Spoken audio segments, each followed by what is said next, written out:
Hi there, ladies and gentlemen. Here I am standing in front of the most massive fort of Goa, the fort of Kholgad. You don't know what is Kholgad? Kholgad is the other name of Cabo De Rama fort. This particular fort is so massive that the area that it covers is 1,79,000 square meters from here, protruding straight out into the sea, the Arabian Sea. Possibly built 17th century or earlier, this particular fort may have been constructed by the Savans of Karwar or the Saundekar. There is no very clear clarity on this particular thing. But it was the Portuguese who did justice to this particular fort and made use of it really good. This fort has got an amazing entry point from here. But ladies and gentlemen, the original entry point is towards the north, and we'll show that to you. Something similar between this fort and the Aguada fort is the moat in front of it. Now the moat was a big ditch which did not allow the enemy to come in directly. They could be stopped over there. But this is a dry moat. But something over here is a little different from what is there at Aguada. We see some traces of two walls. Possibly they were there, possibly they were not there. But if the walls were there, then the rainwater would have stored over here, and that would have created an additional hazard for the enemy. One of the forts that has got very prominent fissures all along the fort is the Cabo De Rama fort. And these fissures or slits along the side of the fort were used by the defending forces to shoot from inside and to get the enemy. More of this fort as we go inside.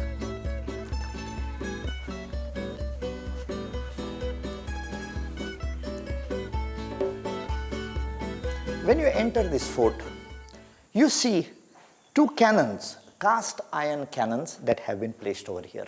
Ladies and gentlemen, do you know that this particular fort originally is supposed to have had 24 cannons all around the place. But in 1863, Antonio Lopes Mendes has made a reference to this particular fort having 21 cannons.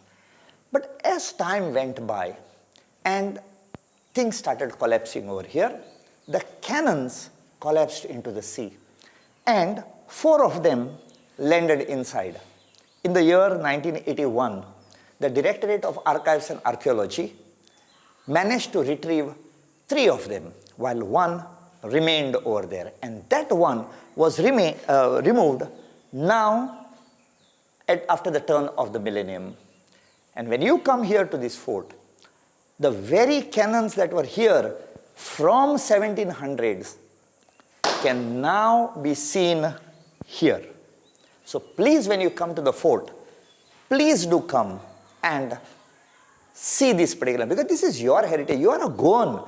Please come here and see this particular fort. But don't do this. What you see over here is graffiti. Please do not spoil our forts. Do not spoil our heritage. This belongs to you and me. This is a criminal offense.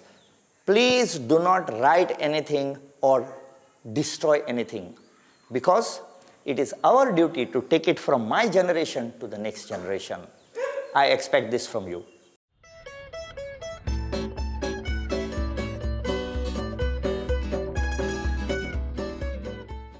So when you enter the fort, you have this small foyer over here, and the first thing that you see when you come out over here is the chapel of Saint Anthony. Now I call it a chapel because when it was constructed over here, it was a chapel. But on 27 January 1888, the Portuguese upgraded this particular chapel to the status of a church. Please come, because it is maintained amazingly beautiful, and it also has the stations of crosses all over the place. Amazing place. This is the church of Saint Anthony, and they have got regular masses here. They have put up a nice board over here. But what I want you to see is this tree in front of this church.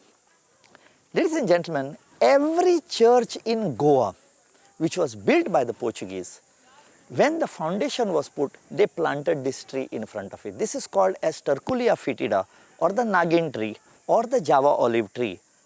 And it is also called as the Madi. Madi because they would put the banner of the feast on this particular tree. The reason why they planted this particular tree was that every chapel or a church had a bell up there made out of metal, and it attracted lightning. So what they did was they planted this tree which grew up straight and acted like a lightning conductor. Ladies and gentlemen, if you have got a colony, if you have got a high-rise building, plant this tree called as Terculia fetida, because it is freely available all over the place. Get a plant them around the place. Your buildings will be safe.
Right, as soon as you enter, on the left you see the church, and then you start walking down towards the right.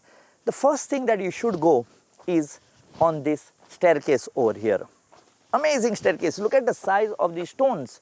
And this staircase, it leads you to a very beautiful two-tiered bulwark over here. You can see one up there, one over here, and you can see a ramp over there where they would take the cannon to the fort. Like I told you, at one time there were 24 cannons. Antonio Lopez Mendes saw 21, and now just a handful are there. So please come up and see what is the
why I am sitting down in such a desperate situation over here.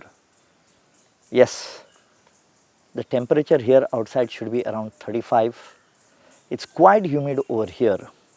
And walking around this 1,79,000 square meter fort, though with the help of my friend Mr. Sarvesh Borkar and the team of My Goem, I just couldn't walk to some extent, and I had to come here.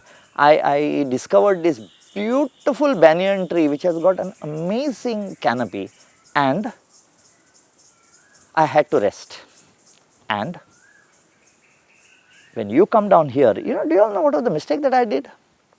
I didn't get an umbrella. When you come to such places, please do carry a headgear. This doesn't work, so get something bigger. Get an umbrella, carry a lot of water, wear shoes that are not slippery, because here you will be wanting to climb up, and then you wouldn't want any mishap to happen over here. Okay, now the original residents are still here. I mean our good friends, the reptiles. Be careful. Do not venture into bushes where you are not supposed to go. Just walk on the trodden path and enjoy this fort. Ladies and gentlemen, this fort had a jail too. You'll see it.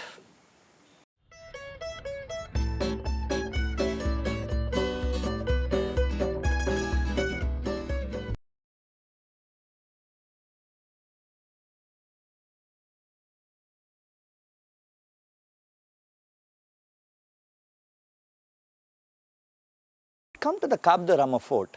We enter the fort over a small bridge, a culvert rather, and then we go into the entrance.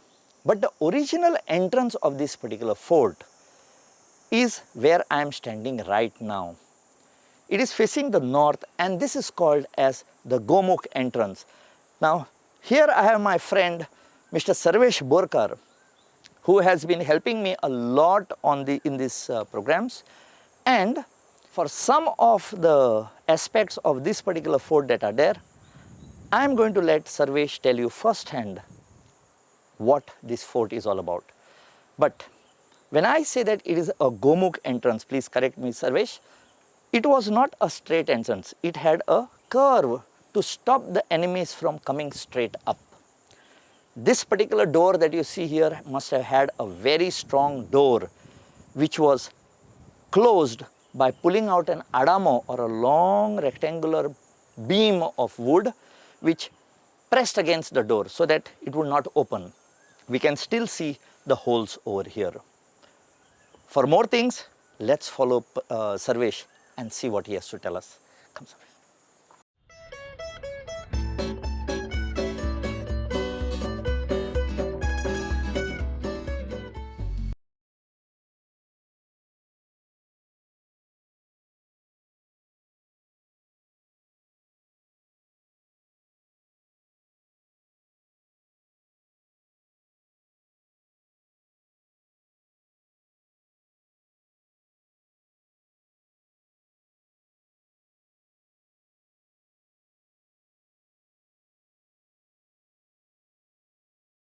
For the people, potable water.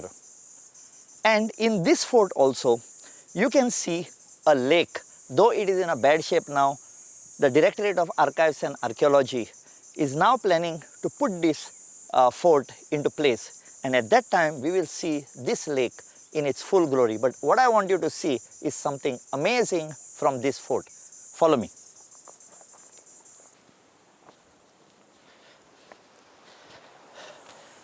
Ladies and gentlemen, I am going to ask my friend Sarvesh to tell you something very exciting, what he discovered. And he discovered two things on this fort. But since he is here, I want him to tell in his own words. Come and see it for yourself. It's amazing. From the Cabo De Rama fort, exactly on the northern side of the fort, you can see a natural structure, a structure similar to a man sleeping. This was one of the inspiring natural formation which led me to the discovery of the petroglyphs here on the Cabo De Rama fort. I had read about Easter Islands where there are some natural structures and man-made formations which are called moais. So they have a similar structure of a man. So this natural formation looks exactly like that sleeping. But are they in a sleeping position, or no, are they are fallen down. So it looks down? like But they were sleeping. originally Standing. Ladies and gentlemen, when you come to Cabo De Rama fort, this sleeping giant you must see. He's got a head, he's got an eye, he's got nose, he's got a mouth, and he's sleeping. So sagad is the word.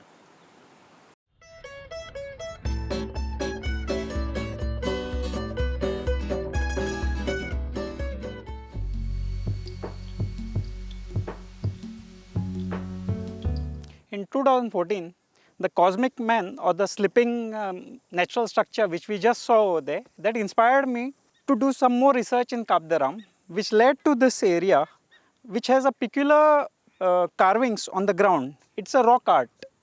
The term used for this is petroglyphs. So here we can see many bird and animal figures carved on the surface, which a normal person won't be able to understand. So today I'd like to show you with some putting some water over there, so we can understand what exactly what this is.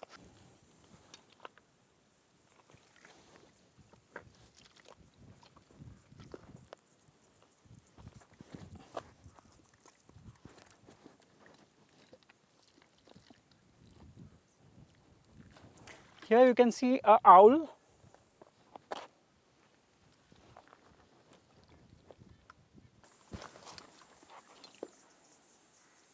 a monkey,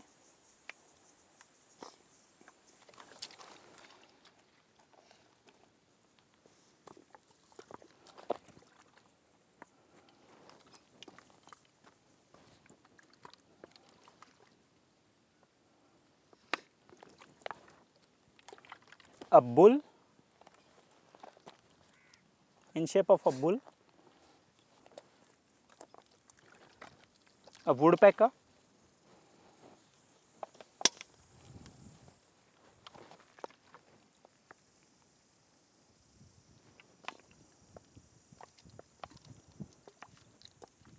one more owl, a fish, and many cupules. In the same year, when I found the petroglyphs here in the Cabo De Rama fort, I also came across a mystical circle of stones, 12 stones arranged in a circle. Some stones in between were arranged in a straight line. You can see the straight line of stones here. Along with that, a prehistoric person must have arranged these stones in a peculiar manner so that he can mark the solar calendar, the rise of the sun and the setting of the sun. Here you can see many stones in the shape of a man, a shape of a lion, which I'll be showing right now. A stone cut in shape of a man where the sun sets exactly on 21st June. A stone in the shape of a lion. The ears, the curve shaped back and the tail. This is the shape of a lion which has fallen down. When I first saw this stone, I found it odd. But when I observed it closely, it was in the shape of a throne. I noticed a peacock sitting on this, so I thought it looks like a peacock throne. That's why I gave the name a peacock throne. It has been nicely cut with a nice this, and this angle aligns with the exact this where the Orion constellation rises. Maybe they were thinking of the rising of planets. They had designed this, no idea.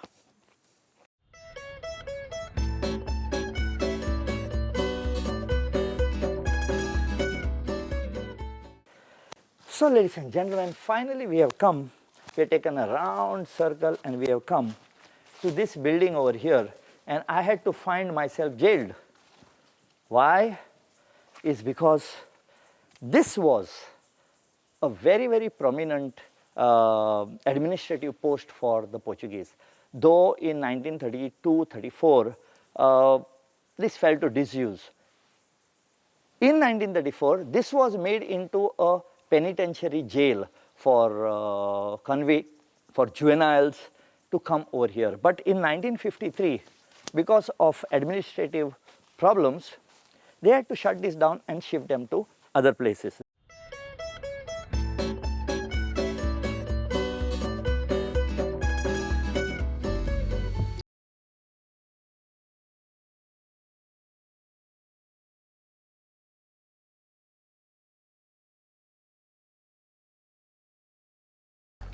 What better place on this planet than Goa?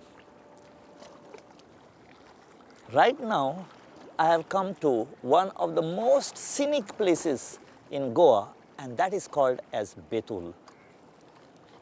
As I sit here on the shore, I can watch the Arabian Sea outside. I can see somebody fishing in a canoe. I can see people fishing on a rock and angling over here. This place is strategically amazingly important. The reason I will tell you is this is the Arabian Sea. It comes inside over here and proceeds straight as the Sal River.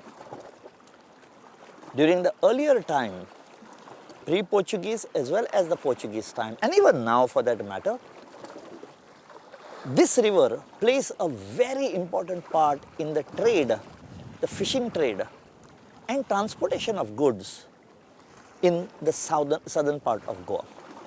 Now that I say that it is strategically very, very important, I am sure you will be surprised to know why I have come over here. I have not come here to see the Arabian Sea or the Sal River, but I have brought one of the gems of information for you, and that is I want to bring to you the fort of Betul. You didn't know that there was a fort in Betul. This is one of the cutest, the smallest fort which has got a pointed shape, possibly like a star. This fort, which is over here, was so strategic that any ship coming down here wanting to go inside could be controlled by the cannon that was kept up over here. And whoever had this place would be controlling the trade, water trade from here. Now, I have told you so much about the importance of this fort. I think a time has come now to show you how cute this fort looks like.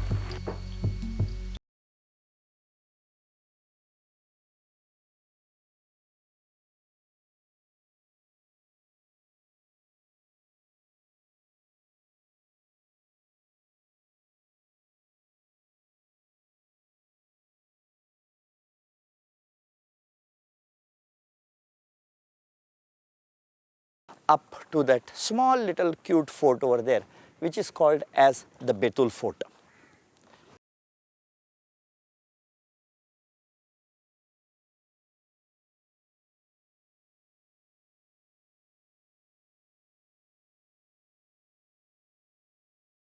This, ladies and gentlemen, is the cute little fort called as the Betul Fort, overlooking the Sal River. Come up and see the plaque and a ramp. Ramp was very important. This ramp possibly helped them to take the heavy cannon up there. Now there is a plaque over here which has a date 1841, but I'm really surprised that people have vandalized this particular thing. We shouldn't do that. This is our heritage. We must preserve it at all cost, because once these things are gone, we will never be able to replicate this particular thing. Ladies and gentlemen, you just see how cute this triangular platform looks like. I would call it a bastion, but right now it is being put to amazingly good use. I can see a lot of people who are coming here to relax and enjoy the wind that is coming here and possibly the sunset. And given the opportunity, why shouldn't I too sit down and enjoy this? Nice seats, beautiful seats. But as I sit here, I would like you to see where this cannon is